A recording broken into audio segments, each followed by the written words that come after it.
என்னோட house help அக்கா உங்கள் வீட்டு பக்கத்துலேயே புதுசாக சிக்கன் கடை ஒன்று ஓப்பன் பண்ணியிருக்காங்க அப்படின்னு சொன்னாங்க. ஏன்னா நாங்கள் திங்ஸ் ஏதாவது வாங்கணும் அப்படின்னா மெயின் ரோட் வரைக்கும் போகணும், விச் இஸ் ஆல்மோஸ்ட் ஒரு கிலோமீட்டர் அளவுக்கு வெளியில் போனால் தான் அது வாங்க முடியும். சரி பக்கத்துலேயே இருக்குன்னு சொன்னாங்களே அப்படின்னு சொல்லிட்டு போய் அப்படி ஒரு ஷாப்பிங் பண்ணிட்டு வந்தோம். வரும்போது கீழே பார்த்தா நிறைய கருவேப்பிலை இருந்தது. சரி ஓகே, கொஞ்சமாக பறிச்சுட்டு வந்து கருவேப்பிலை தொக்கு செய்யலான்னு பிளான் பண்ணோம். அதுக்கு முன்னாடி கண்டிப்பாக டீ குடிக்கணும் இல்லையா? டீயை குடிச்சிட்டு ஒர்க் ஸ்டார்ட் பண்ணோம். கருவேப்பிலையை வாஷ் பண்ணதும் காயறதுக்கு கொஞ்சம் டைம் ஆயிடுச்சு. அதுக்குள்ள கடுகு 2 டீஸ்பூன், வெந்தயம் 2 டீஸ்பூன் வந்து வறுத்து எடுத்து வச்சுக்கிட்டேன். புளியும் நல்ல ஒரு லெமன் சைஸ் அளவுக்கு ஊற வச்சிருந்தேன். பட் நைட்டே செய்யற மாதிரி இருந்ததுன்னா அப்போ ஊற வைங்க, ஜஸ்ட் ஒரு 1 hour பிஃபோர் ஊற வச்சாலே போதும். கருவேப்பிலையும் உருவி காய வச்சிருந்தேன். சரி எப்படியும் வேலை ஆகாதுன்னு தெரிஞ்சிருச்சு. சரி வீடை கொஞ்சமா கிளீன் பண்ணிட்டு டின்னர் சாப்பிட்டு முடிச்சாச்சு. இது ஃபீடிங் குர்த்தா ஃப்ளிப்கார்ட்லேருந்து வாங்கியிருந்தேன். இன்கேஸ் உங்களுக்கு வேணும்னா லிங்க் ஷேர் பண்ணுறேன், கமெண்ட் பண்ணுங்க. நெக்ஸ்ட் டே மார்னிங் இந்த கருவேப்பிலை தொக்கு செஞ்சிருந்தேன்.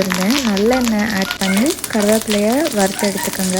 அதே எண்ணெயில் நம்ம ஊற வச்சிருந்த புளியை சேர்த்து அதையும் நல்லா சாட்டே பண்ணிக்கோங்க. நான் ஊற வச்சிருந்த தண்ணியுமே ஆட் பண்ணியிருக்கேன். அது நல்லா சுருண்டு இந்த மாதிரி வர அளவுக்கு சாட்டே பண்ணி கடுகு வெந்தயம் சாட்டே பண்ணி வச்சிருந்தீங்கல்ல, அதை பொடி பண்ணிட்டு கூடவே மிளகாத்தூள் உப்பு சேர்த்து நல்லா அரைச்சி எடுத்து வச்சுக்கோங்க. மறுபடியும் நல்லெண்ணெய் ஆட் பண்ணி அதில் 2 டீஸ்பூன் அளவுக்கு உளுந்து, 2 டீஸ்பூன் அளவுக்கு கடலை பருப்பு அண்ட் 1 டீஸ்பூன் அளவுக்கு கடுகு, 4 காஞ்ச மிளகாய், கொஞ்சமாக பெருங்காயத்தூள் போட்டு வதக்கிட்டு நம்ம அரைச்சி வச்சிருந்ததை இதில் போட்டு நல்லா வதக்குங்க.